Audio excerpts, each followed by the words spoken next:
Regola Consulting, Inc. I wanted to give you some background on CMMC and NIST 800-171 because I think a lot of misconceptions on CMMC and NIST 800-171 stem from a lack of understanding of how the federal government accredits, or ATOs, their information systems.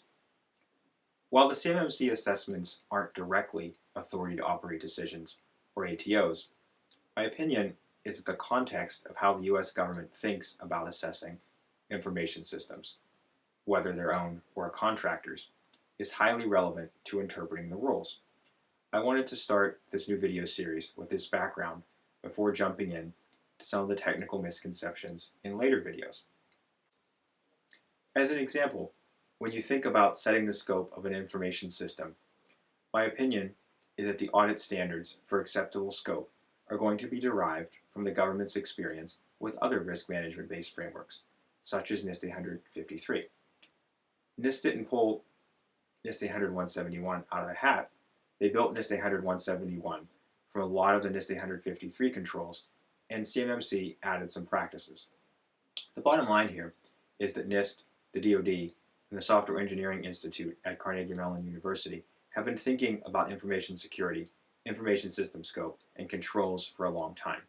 Ignoring this history and context would be a mistake, because let us look at what is similar between NIST 800-171, CMMC, and the frameworks like NIST 853 that are used by the government. There are system security plans, there are controls. In fact, NIST 800-171 controls select from the NIST 853 controls, adding and removing elements. There is control inheritance, and there are architecture diagrams.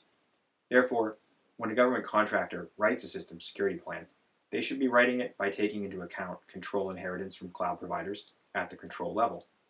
If a contractor writes an SSP in the manner that the government would document their own information systems, they should be well positioned for an assessment.